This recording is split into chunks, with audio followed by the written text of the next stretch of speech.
नमस्कार अनि स्वागत छ टेकभर्सरीको यो अर्को एपिसोडमा। हामीले चलाउने अधिकांश कम्प्युटरमा चल्ने अपरेटिङ सिस्टम हो माइक्रोसफ्टले निर्माण गरेको Windows operating system. Windows 1, 2, 3, NT, 95, 98, 2000, Me, XP, Vista, 7, 8, 10 अहिलेसम्म चलायौँ। यसरी माइक्रोसफ्टले समय समयमा नयाँ अपरेटिङ सिस्टम ल्याउने क्रमसँगै भर्खरै लन्च गरेको नयाँ अपरेटिङ सिस्टम हो विन्डोज 11। माइक्रोसफ्टले यसलाई नेक्स्ट जेनेरेसनको अपरेटिङ सिस्टम भनेको छ। The next generation of Windows. It's the beginning of a new generation.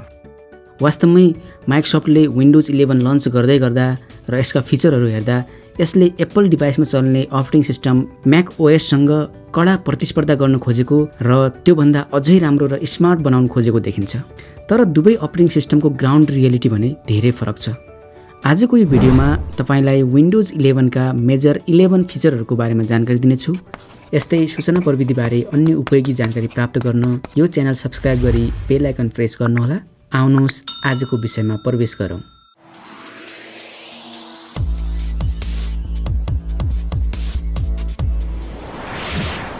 Windows 11 को पहिलो र मुख्य फिचर भनेको आकर्षक युजर इन्टरफेस रहेको छ।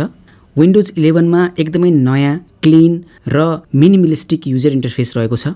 प्रयोगकर्ताले विन्डोज इन्स्टल र अपडेट गर्दादेखि नै नयाँ अनुभव गर्न पाउनेछन्।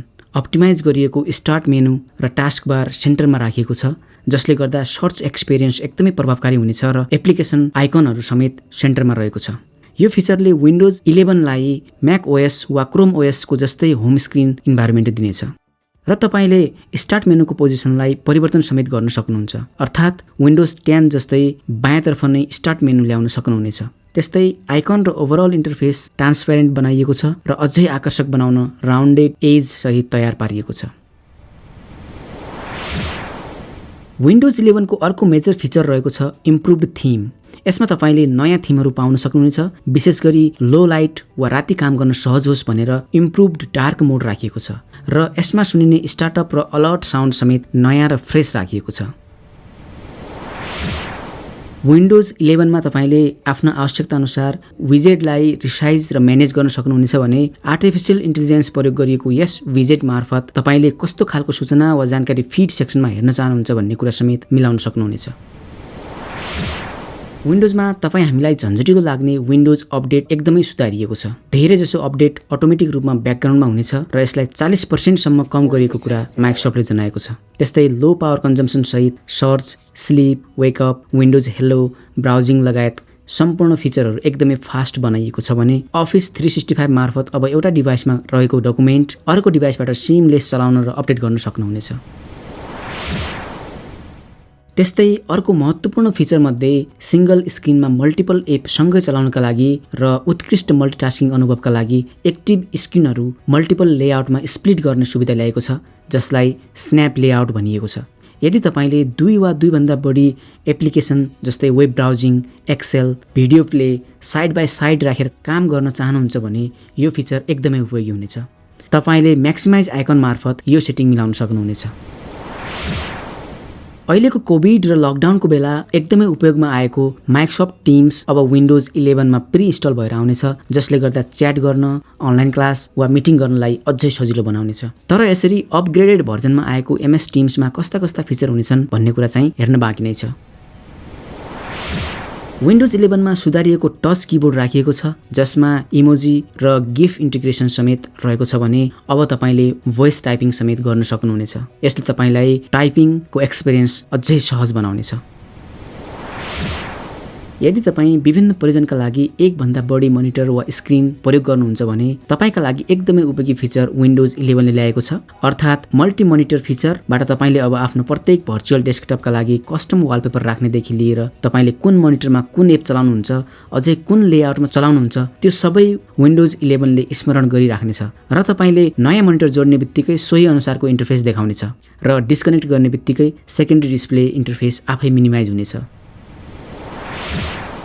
विन्डोज 11 ले गेमरहरूलाई विशेष लक्षित गरी auto SDR, direct x 12 ultimate support अनि क्लाउड गेमिङका लागि एक्सबक्स क्लाउड इन्टिग्रेसनको सुविधा समेत समावेश गरेको छ, जसले गर्दा गेमिङमा एउटा नयाँ एक्सपिरियन्स हुनेछ।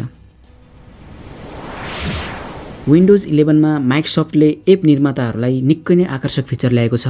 माइक्रोसफ्टले कुनै पनि कमिसन नलिई एप निर्मातालाई स्टोरमा आफ्ना उत्पादन राख्ने अवसर दिएको छ र माइक्रोसफ्टले आफ्नो माइक्रोसफ्ट स्टोरमा नयाँ सर्च क्यापेबिलिटी र सुधारिएको डिजाइन राखिएको छ। तपाईँ यदि एन्ड्रोइड एपहरू धेरै चलाउनुहुन्छ र यसको पारखी हुनुहुन्छ भने विन्डोज 11 तपाईँको साथी हुन सक्छ।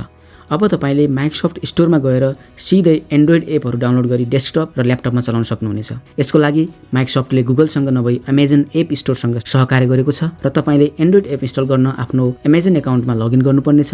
एकपटक सेटअप भइसकेपछि एन्ड्रोइड एपहरू अन्य विन्डोज एप जस्तै मजाले डाउनलोड गर्न र चलाउन सक्नुहुनेछ। विन्डोज 11 हाल इनसाइडर सदस्यहरूलाई परीक्षणका लागि उपलब्ध गराइनेछ र यो वर्षको अन्त्यसम्ममा सबैले प्रयोग गर्न पाउनेछन्। यदि तपाईँ विन्डोज 10 चलाउनुहुन्छ भने तपाईँले सिधै निःशुल्क विन्डोज 11 अपग्रेड गर्न सक्नुहुनेछ र नयाँ ल्यापटपहरूमा प्रि इन्स्टल भएर आउनेछ। विन्डोजको राम्रो पक्ष भनेको के हो भने यो जुनसुकै ब्रान्डको कम्प्युटरमा समेत चलाउन सकिन्छ। विन्डोज 11 चलाउनका लागि तपाईँको कम्प्युटरमा केही बेसिक रिक्वायरमेन्टको आवश्यकता पर्छ, जस्तै कम्तीमा 1 गिगाहर्ज क्षमताको processor, 4 GB RAM, 64 GB storage क्षमता आदि। तपाईले आफ्नो ल्यापटप वा कम्प्युटर विन्डोज 11 का लागि योग्य छ वा छैन भनेर पीसी हेल्थ चेक एप मार्फत जाँच्न सक्नुहुनेछ। त्यसको लागि स्क्रिनमा देखिएको लिंक वा यो भिडियोको डिस्क्रिप्सनमा राखिएको लिंकमा गई चेक गर्न सक्नुहुनेछ। तपाईलाई यो भिडियो कस्तो लाग्यो प्रतिक्रिया कमेन्ट बक्स मार्फत अवश्य दिनुहोला। सबैको जानकारीका लागि यो भिडियो सक्दो शेयर गरिदिनु होला र यस्तै सूचना प्रविधि बारे रोचक तथा उपयोगी जानकारी प्राप्त गर्न यो च्यानल सब्स्क्राइब गरी बेल आइकन प्रेस गर्नुहोला। अब हाम्रो भेट अर्को भिडियोमा हुनेछ। धन्यवाद।